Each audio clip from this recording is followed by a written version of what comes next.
आज कपिल सिब्बल माफी मांगते घूम रहे हैं। आज विपक्ष की नेता श्रीमती सुषमा स्वराज जी ने ये जानना चाहा था लोकसभा में कि किस नियम के तहत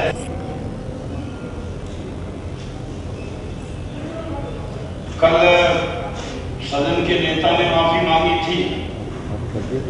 आज कपिल सिब्बल माफी मांगते घूम रहे हैं। आज विपक्ष की नेता श्रीमती सुषमा स्वराज जी ने ये जानना चाहा था लोकसभा में कि किस नियम के तहत पी चिदम्बरम साहब ने अपने बेटे का पत्र किस नियम के तहत सुनाया। यहां सांसदों को बोलने का मौका नहीं मिल रहा और पी चिदम्बरम साहब अपने बेटे का पत्र पढ़ रहे हैं।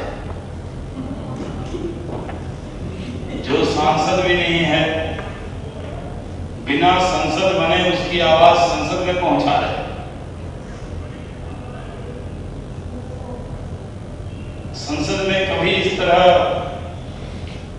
60 साल पूरे हो जा रहे हैं, किसी मंत्री ने अपने पुत्र का पत्र संसद के हवाले नहीं किया। ये 60 साल में पहले मंत्री हैं जो पुत्र का पत्र और जिसमें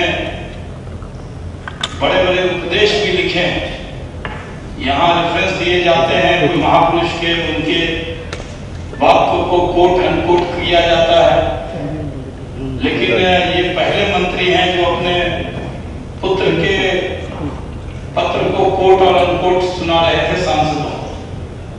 इस संसद में आने के लिए लोगों का जीवन बीत जाता है, पूरी जिंदगी लग जाती है, तो संसद में लोगों पहुंचते हैं और उनकी आवाज आती है। उनके पुत्र इतने बड़े महापुरुष हैं कि उनकी आवाज गृह मंत्री जी उसको कोट अनकोट करके संसद को बता रहे हैं, देश को बता रहे हैं। कल भी हम लोगों को ये नहीं लगा था कि वो उन्होंने संसद के पटल पे जो पत्र भी रखा था, हम लोगों को कल जब मैं प्रेस करने आया तो हमें लगा कि ये उनका बयान, लेकिन ये भी संसद के इतिहास में, मैं भी करीब 13 साल से लोकसभा में हूं, मैंने भी कभी नहीं देखा कि किसी सांसद ने अपने पुत्र का पत्र टेबल कर दिया। तो ये विषय विपक्ष की नेता श्रीमती सुषमा स्वराज जी ने उठाया और हम जानना चाहते थे कि जिस पत्र को उन्होंने रखा उस पर सफाई भी थी और उपदेश भी था। उसमें सवाल उठाने वालों पर इल्जाम भी थे।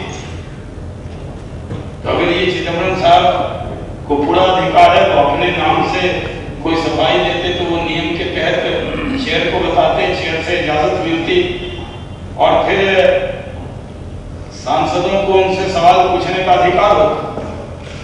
लेकिन जो व्यक्ति संसद में है ही नहीं, उसके पत्र पर संसद उसको कैसे आर्काइव्स में रखेगा, कहाँ रखेगा, उनके कोट अनकोट को कैसे संसद में के संग्रहालय में रखा जाएगा, ये बड़ा चर्चा का विषय संसद के अंदर था।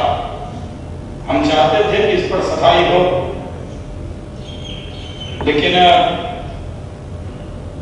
आज जब कांग्रेस फंसती है तो कोई न कोई उसकी मदद के लिए जरूर आता। हम तो खुद ही आहत हैं कि बाबा साहब अम्बेडकर जी की का कार्टून बनाया गया और एनसीईआरटी की किताब में वो है। महापुरुषों का अपमान करना ये कांग्रेस की पुरानी आदत है। कपिल सिब्बल भले नए कांग्रेसी हैं, लेकिन और आज फिर से एनसीईआरटी की किताबों में जिस तरह के कार्टून बने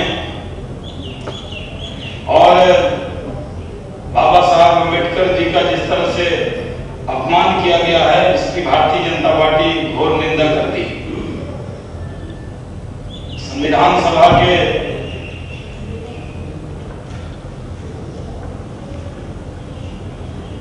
ने उस वक्त बहुत से बड़े बड़े महापुरुषों ने संविधान को बनाया बाबा साहब के नेतृत्व में, और पूरे देश की भावना उनके साथ जुड़ी रहती है।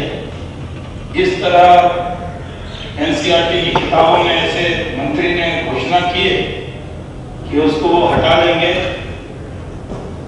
और माफी भी मांगी, लेकिन ये कोई छोटा गुनाह नहीं है, ये गुनाह है अजीम। और कुछ गुनाह ऐसे होती है जिसकी माफी भी नहीं होती। अपने बच्चों को महापुरुषों के बारे में पाठ्यक्रम में देश के संविधान निर्माता के लिए एक श्रद्धा का भाव पैदा करना ये किताब में होना चाहिए। उसकी जगह पिछले 5 साल से किताब में इस तरह की चीजें पढ़ाई जा रही थी। हम लोग उम्मीद करते हैं कि इस तरह की घटना सरकार फिर से